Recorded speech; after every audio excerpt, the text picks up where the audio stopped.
You're turning it to the left. My left or your left? Ed! I'm turning it, Dick.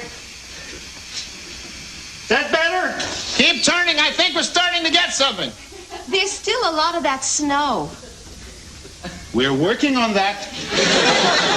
What do you think the problem is? The problem is we're living in the middle of a God-forsaken desert.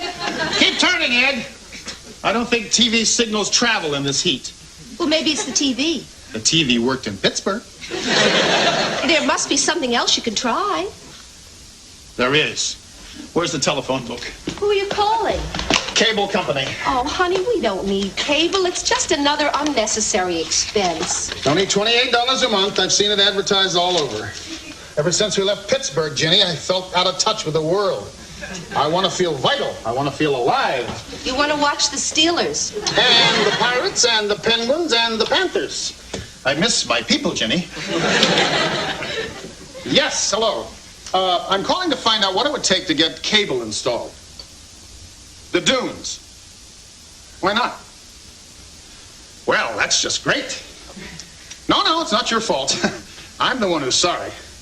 Thanks anyway. What's the matter? It's a stupid place we live in. She says the Dunes doesn't have access to cable. I'm going to talk to Brian Brinker. What can he do? Well, maybe he can help us get it. I feel cut off without cable, Jenny. I've got to get back in touch. I don't want to get so isolated here that I forget there's a whole lot of other people out there. I'll see you later.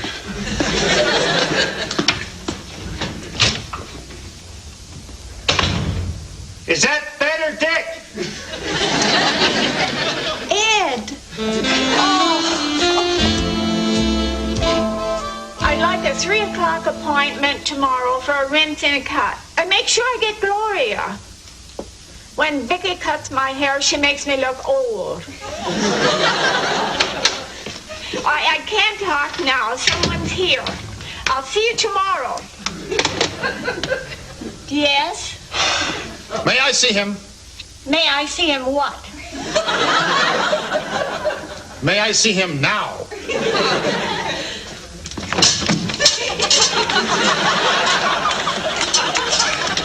Brian. 1 second, Dick. You know what this is? A computer. You're partially right. Only one giant memory peg. She allows me to keep my finger on the pulse of this community. And believe me, finding the pulse of this community is no mean feat. Let me show you how she works. I don't care how she works. I have a problem to discuss. What's that? Cable TV. What's the matter with cable TV? I don't have it, and I want it. You can't have it. Ever? Look, Dick, in order for it to be economically feasible for the cable company to run lines in here, they say we have to have at least half the residents willing to subscribe to it. Can't we do that? I hope that's the royal we we're using. Why is it every time I come in here, I feel like I never get an answer? Look, Dick, why don't you just talk to the president of the Residents Association? Maybe he can help you. Who's that? Colonel Peck. I think the best time to talk to the colonel will be the next residents' meeting.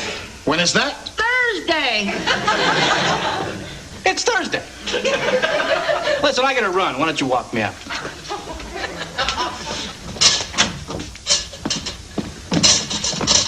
Well, no, I'm leaving now, and I won't be able to be reached until 6. At that time, I'll be at Le Petit Sirloin until 8. I'll be home about 8:15, 8:20. In the morning, I have a breakfast meeting at 7:30, which should put me in the office no later than 9. I don't care.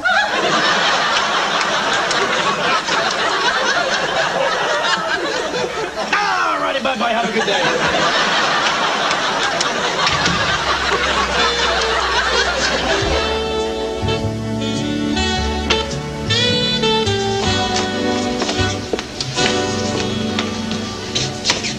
Is there any particular place you guys like to sit? Oh, Hex Pup Anywhere's flying with us. Us too. Well, then why don't we sit in the 4 seats we taped off this afternoon?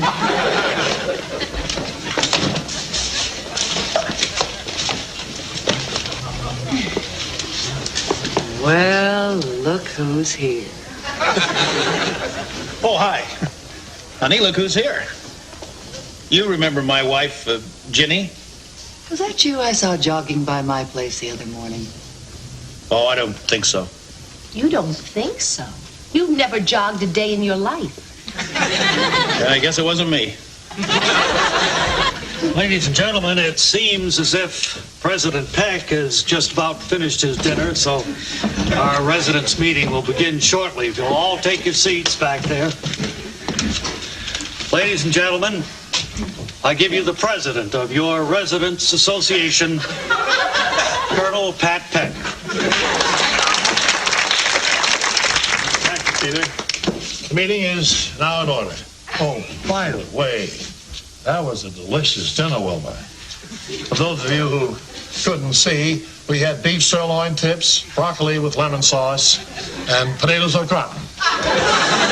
What's this little surprise here? Cake. Oh, and for dessert, delicious layer cake. Now, our first order of business will be the reading of the minutes of our last meeting. And for that, I give you our secretary and chef extraordinaire, Wilma Salzgeber. Excuse me.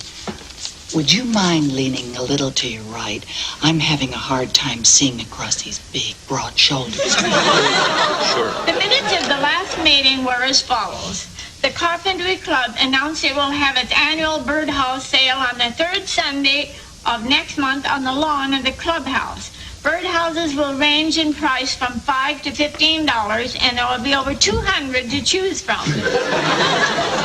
And we voted 17-2 against the slide for the swimming pool. Ed and I were very disappointed about that. Oh, thank you, Wilma. As you know, tonight, we're taking nominations for the next president of your resident association. Now, it's been my great honor to serve you the past 12 months as for the 12 months before that and the 12 months before that. So it's with a tear in my eye that I say farewell and God bless all of you. Now, on with the nominations. Oh, the chair recognizes Peter Peck. Thank you, Mr. President. Ladies and gentlemen, I'd like to place in nomination the name of a man I personally feel is not only capable, but eminently equipped to handle the office of president of your association. He's my brother and roommate, Colonel Pat Peck. I'm overwhelmed. This is a complete surprise. However, I'm pleased to accept if someone would like to second the nomination. I second. Well, it's an evening full of surprises. First that wonderful meal, now this great honor. Is there any more nominations? Well, based on this overwhelming mandate, I declare the nominations closed. And if there's no further business, this meeting is adjourned. Is there any further business? Any business at all? Well, Mr. President, I think someone there in the front row would like to be recognized. Oh, I'm sorry, I didn't see you. What's the nature of your business? I would like to bring up the subject of cable television. May we have your name, sir? Richard Hale. Chair recognizes Richard Hale. State the nature of your business. I just did. I'd like to propose bringing cable television to the dunes. No, I think I speak for the majority when I say we wouldn't spend money for anything as mindless and pornographic as television. Mindless and pornographic? What are you talking about? People all over the country have cable. It's a window to the rest of the world. And as far as money goes, well, it's only $28 a month. That's 1/2 of our association dues. That's 1/9 of our air conditioning bills. Dick, I think we've made our position clear. Now, wait a minute. Can't we at least vote on it? Sergeant at arms in the room. Want me to throw him out? Well, you can't throw me out. I have the right to take a vote. Sergeant, will you remove this gentleman from the room, please? I can't believe this. You can't run a meeting this way. I got him, Mr. President. Let go of me. No one has to remove me from this room. I'll remove myself. Come on, Ginny. I guess we're leaving. Meet you outside, Dick. I'm warning you, Peck. I'll be back. You haven't seen the last of Richard Hale. What What an enjoyable evening we've had. I want to thank you all for coming, and we'll see you here next week for the election. Have any ice cream? Well, what is this? That stupid idiot jerk.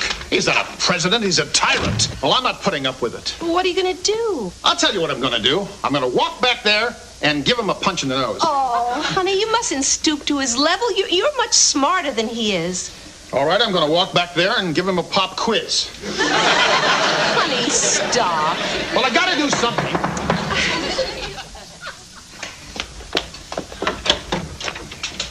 Jenny? Hi. Oh, Dick.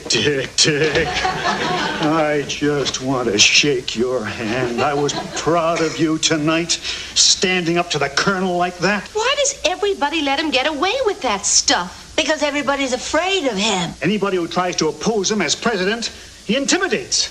His brother, too. Boy, there's a scary guy. They're the kind of people who come in and take over. They're bullies. I don't think we ever felt that we had anybody who could stand up to them. That is, until tonight. Boy, you should have stayed till the end of the meeting. Well, I realize you couldn't, but you sure sparked something tonight, fella. When you left the meeting, the whole crowd was in a frenzy. Really? Oh. Well, nobody was lighting torches and breaking furniture, but there was some pretty headstrong mumbling. It's true, Dick. People were wondering if you're the fellow who can finally unseat the colonel. Do you mean you want Dick to run for president? Not just us. Everybody wants it. Dick, I think if you would run against the colonel, you not only could win, I think you could get cable. Seriously? On the other hand, Ed, maybe it's not fair to ask Dick to go through what he'd have to go through. You're right. Challenging the colonel can be brutal. What does he do? He picks on people. You don't know what he's going to latch onto next. When he gets a hold of something, he humiliates them. Like with me. He picked on my pants. You see, he picks on one tiny, almost imperceptible thing.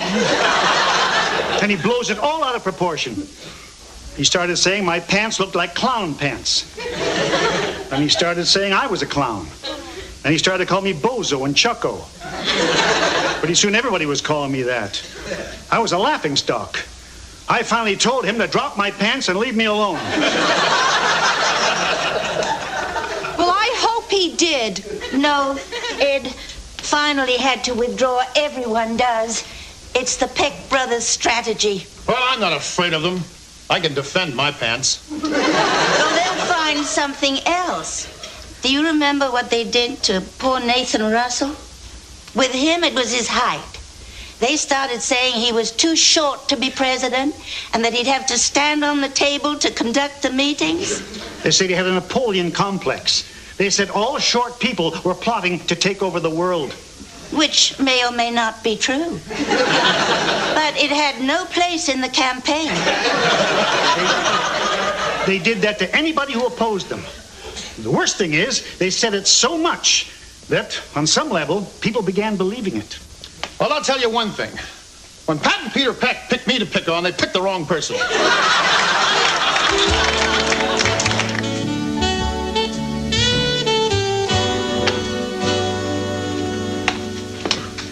Isn't this exciting? I feel like we're storming the Bastille. Look at all the people here to support you. Honey, you've got my support. Mine, too. I find power to be an aphrodisiac. You find Thursday to be an aphrodisiac. Ladies and gentlemen, I notice the other candidate has entered the arena, so if you'll all take your seats, these proceedings can begin. Thank you. Although our presidential election has been little more than a formality these past years, tonight we're in the surprising, albeit welcome, position of having an opponent. Dick Hale, who some of you may remember for that very unpleasant altercation last week, has diligently scrounged up the 35 signatures needed to have his name placed next to my brother's on the ballot. So as to be absolutely fair, we're going to give each candidate a chance to speak on the issues. It's my great pleasure to present the president of your Residents Association, Colonel Pat Peck. Thank you, Peter. You're welcome, Pat. You all know where I stand. I'm with you. Thank you, Mr. President. And now, Dick, the podium is there. We're all interested and eager to hear what you have to say.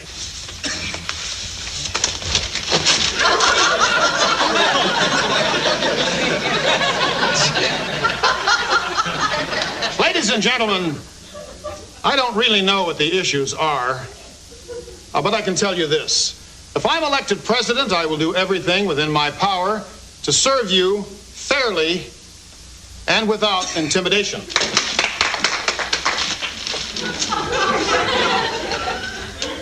What I would ask from you in return is that at least half of you signed up for cable.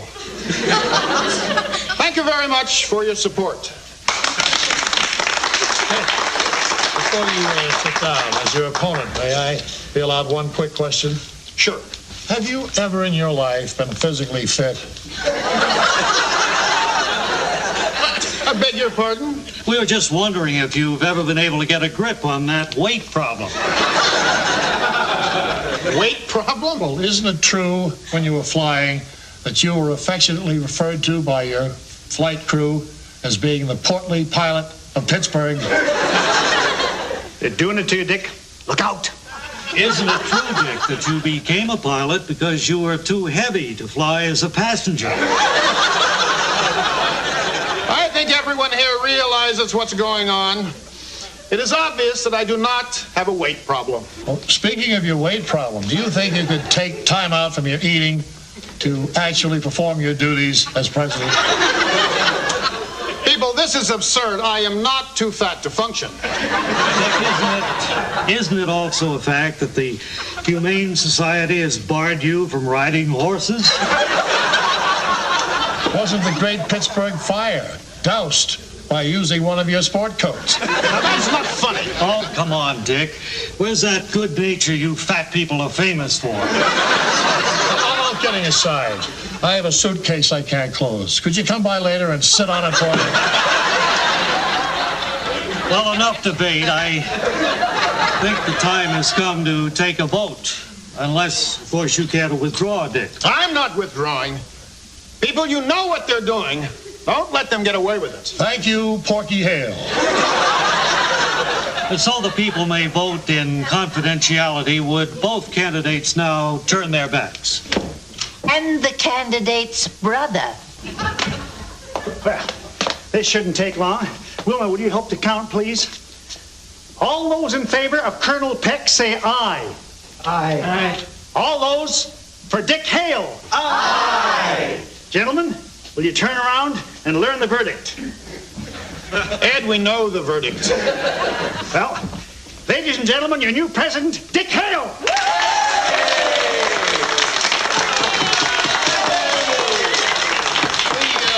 We want to be big about this. Not as big as Dick, but big. We congratulate our opponent on his victory, and as men who love democracy as much as Dick loves fudge, acknowledge the result of the voters. Thank you. Now that I'm president, I want to take a quick vote on the whole reason why I started this thing in the first place, which is cable. How many of you would be willing to pay $28 a month for the greatest entertainment value of your lives? Now, raise your hands.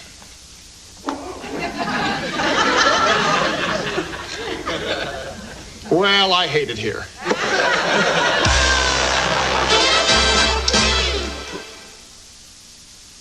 Don't go away. Coming of Age will be right back. Honey, I want you to cheer up. I think you should be very happy. About what? I didn't want this. This whole thing started because all I wanted was better reception.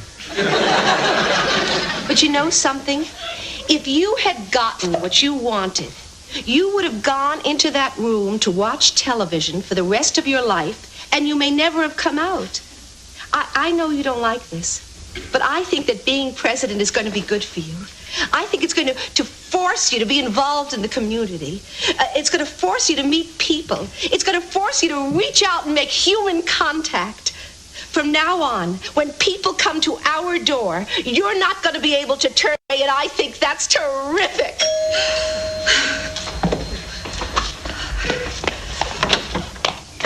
I just dropped by to say Hale to the chief.